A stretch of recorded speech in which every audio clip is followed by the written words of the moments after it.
লীলা পুরুষোত্তম শ্রীকৃষ্ণ। ষষ্ঠ অধ্যায়। পুতনা বধ। নন্দ মহারাজ যখন ঘরে ফিরে যাচ্ছিলেন তখন বসুদেবের উপদেশের কথা তার বারবার মনে হতে লাগল। বসুদেব বলেছিলেন সেদিন কোনো উৎপাত হতে পারে। বসুদেব অবশ্যই তার মঙ্গলের জন্য এই উপদেশ দিয়েছিলেন এবং বসুদেবের বচন কখনো অসত্য হওয়ার কথা নয়। তাই ভীত চিত্তে তিনি পরমেশ্বর ভগবানকে স্মরণ করতে লাগলেন। বিপদের সময়ে ভগবানের শরণাপন্ন হওয়া ভক্তের পক্ষে খুবই স্বাভাবিক, কেননা তার তো অন্য কোনো আশ্রয় নেই। কোনো শিশু যখন বিপদে পড়ে তখন সে তার পিতা অথবা মাতার শরণ নেয়, তেমনই ভক্ত সবসময়ই পরমেশ্বর ভগবানের শরণাগত। তিনি যখন কোনো বিশেষ বিপদের সম্মুখীন হন তখন তিনি বারবার ভগবানের স্মরণ করতে থাকেন। কংস তার আসুরিক মন্ত্রীদের সঙ্গে পরামর্শ করার পর পুতনা নামক এক রাক্ষসীকে শহরে, গ্রামে এবং গোচারণ ভূমিতে সমস্ত শিশুদের হত্যা করতে নির্দেশ দিল।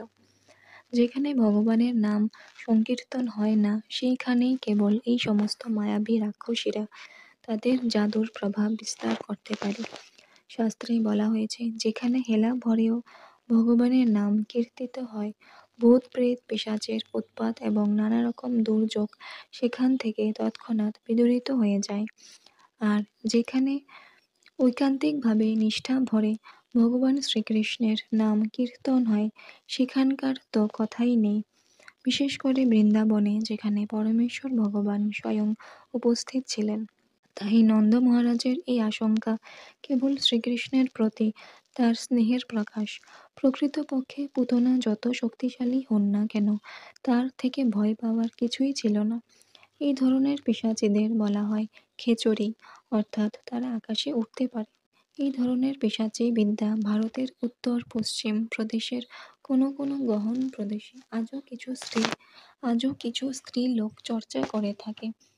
তারা উপড়ে ফেলা গাছের ডালে করে এক জায়গা থেকে আরেক জায়গায় যেতে পারে। পুতনা সেই বিদ্যা জানত, সেই জন্য তাকে শ্রীমদ্ ভাগবতে খেচরী বলে বর্ণনা করা হয়েছে। অনুমতি না নিয়েই পুতনা গোকুলে নন্দ মহারাজের গৃহে প্রবেশ করে এক অতি রূপবতী রমণীর রূপ ধারণ করে সে যশোদা মায়ের ঘরে প্রবেশ করল।